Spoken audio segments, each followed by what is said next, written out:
Welcome to Make a Path Presents. I'm Ronnie Hayes, and today let's talk Outcast Season 1, Episode 7. Now, you guys are going to have to bear with me. There's a technical difficulty with my microphone. I ordered a new one, so it's going to be like a day or two, but just bear with me. Now, originally I was going to boycott Outcast because they released a new Kyle Barnes action figure from McFarlane Toys, Skybound, and Cinemax, and they have not put it up for sale yet. So I was going to be like, hey, listen, guys, screw you, put it up for sale. You know, it looks cool. I want to put it on the shelf by the Walking Dead ones because, again, it's made by the same. I'm teasing. For fans who didn't know, yes, they did. And hopefully it will be on their online shop soon. So check out for that. I'll try to put a link in the video description. Now, getting right to the episode. I like the gore in the beginning. That was pretty damn gruesome. However, I did notice something a little bit familiar. Do you know where I'm going with this? Yeah, the paint. Look at that. Oh, son of a bitch. Yeah, I'm still, pretty tight about that. Anyway, I think they did break the tension between the fire chief and the chief of police, Chief Byron Giles. Is that his name? Byron Giles. They broke the tension over poker.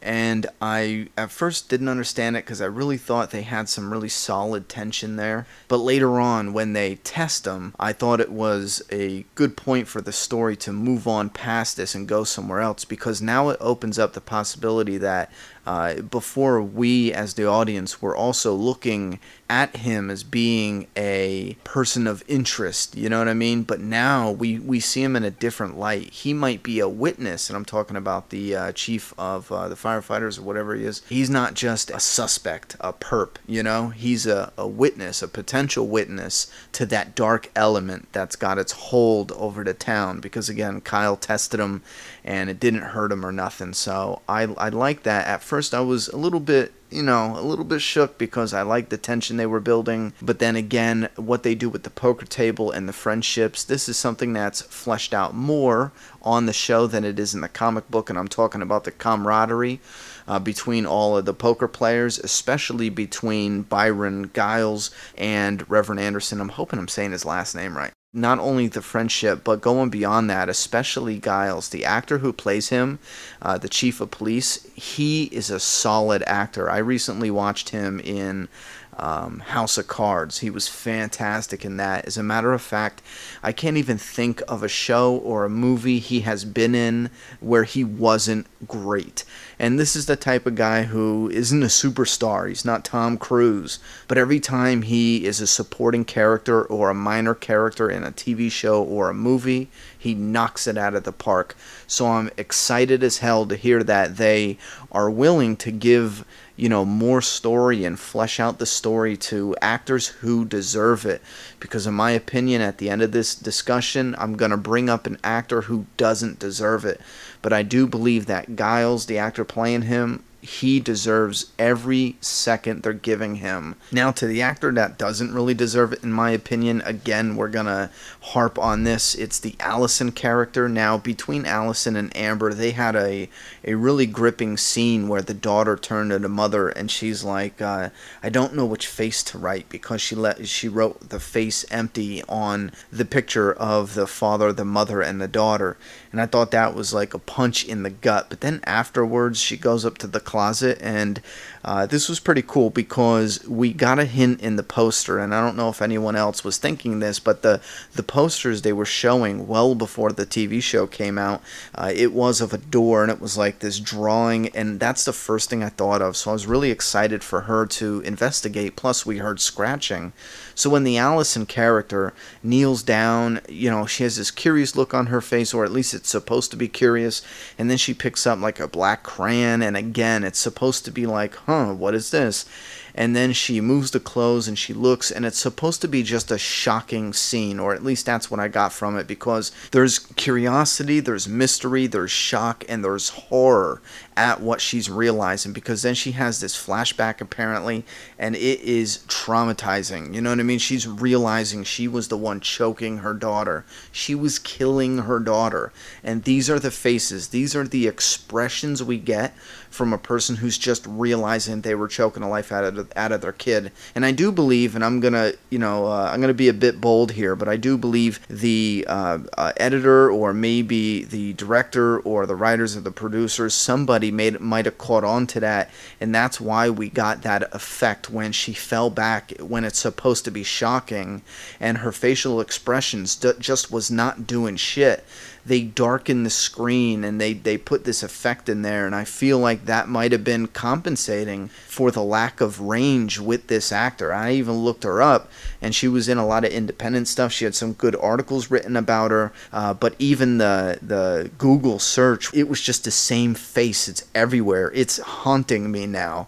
And just for shits, a little bit after that, there was a scene between Megan and Mark, and they were arguing, and I just randomly took a screen grab. Now, given it was it was a heated argument, but still I randomly took a screen grab and look at these two faces, and then compare these to all the faces we get off the Allison lady. And I feel like, and especially why I'm harping on this, is because there's so much potential, some gut-wrenching potential between that storyline, especially me as a father of a daughter.